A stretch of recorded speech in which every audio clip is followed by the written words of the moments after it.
Bonjour, comment allez-vous? J'espère que je vous retrouve en bonne forme et que vos activités se déroulent merveilleusement bien. Si tel est le cas, nous rendons grâce à Dieu, le Créateur, qui nous donne le souffle tous les jours et qui nous permet de nous retrouver, de pouvoir continuer par interagir sur un certain nombre de thématiques euh, qui nous concernent tous parce que en lien avec notre santé, en lien avec notre vie, en lien avec les choix que nous opérons pour que nous soyons en bonne santé, que nous ayons le bien-être sanitaire qu'il faut.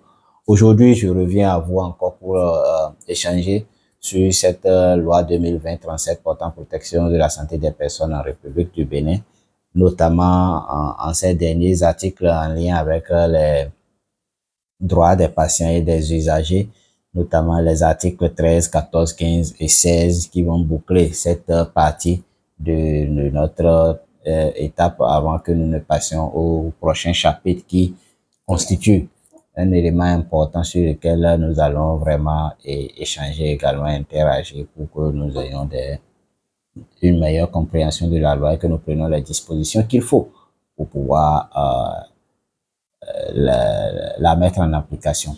Alors, quand je regarde l'article 13 nouveau de cette loi, on dit lorsque le patient est un mineur. Nous avons précédemment parlé au niveau de l'article 2, 10, 11 et 12 du consentement du patient. Ici, nous passons à l'article 13 qui stipule que lorsque le patient est un mineur et que la décision des parents de refuser ou d'interrompre le soin met la vie de ce dernier en danger, le praticien, sans les contraintes, tente de les convaincre d'accepter ou de continuer les soins. Il les informe en outre des conséquences, notamment civiles et pénales, si les parents maintiennent leur décision. À ce niveau-là, l'enfant qui n'est pas encore majeur n'a pas de décision à prendre en matière médicale. Il est sous la responsabilité de ses parents. C'est ses parents qui prennent la décision en son nom. Donc, la loi demande à ce que le praticien essaye, dans la mesure du possible, de convaincre les parents à accepter qu'on administre ou qu'on continue les soins dont doit bénéficier cet enfant pour pouvoir guérir et survivre. Et lorsque les parents continuent par maintenir leur décision de refuser les soins, le praticien a l'obligation d'informer ses parents-là des conséquences tant au niveau civil qu'au niveau pénal de leur décision pour que ce soit en connaissance de cause qu'ils décident de prendre leur enfant et quand le praticien arrête les soins. Dans l'alinéa 2 de cet article-là, on dit si les parents maintiennent leur décision, le praticien la respecte. Dans ce cas, il signe une décharge constatant leur refus.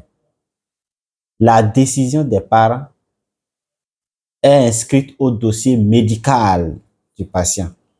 Le praticien en informe immédiatement le responsable de l'établissement de soins qui, à son tour, en informe sans délai le juge des mineurs ou le procureur de la République compétent. Les soins ne sont poursuivis que sur autorisation du juge des mineurs. Alors, à ce niveau-là, le praticien ne fera pas de miracle.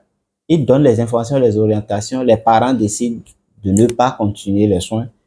Dans ce cas-là, ils doivent leur faire signer une décharge où ils décident librement de ne pas continuer les soins. Et cette décharge-là est inscrite, est jointe au dossier du patient. Le praticien lui-même inscrit au dossier que les parents ont refusé de continuer les soins.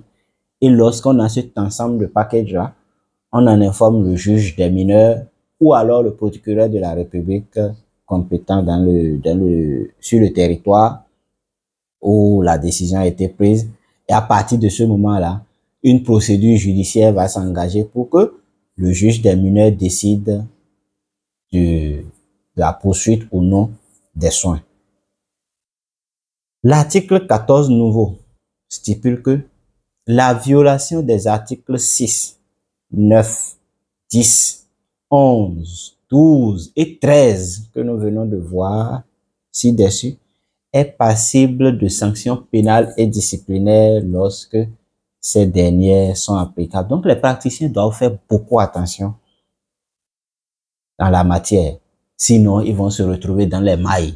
Et nous, en tant que usagers, en tant que patients, nous devons connaître pour savoir quels sont nos droits au niveau des formations sanitaires et que les procédures, et connaître aussi les procédures qu'il y a à faire afin de pouvoir suivre l'ensemble des étapes pour éviter des problèmes. L'article 15 dit que le praticien ne peut refuser d'administrer les soins appropriés au patient, sauf en cas de refus du patient ou pour des motifs justes ou pour juste motif.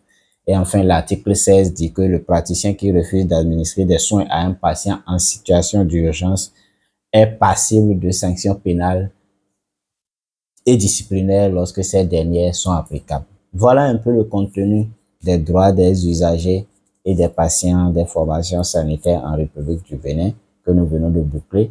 Nous allons revenir dans un prochain chapitre sur l'assurance maladie obligatoire en République du Bénin. J'espère qu'on a tous appris quelque chose et que nous allons pouvoir partager et faire en sorte que chacun puisse en bénéficier. Je vous remercie. Excellente journée.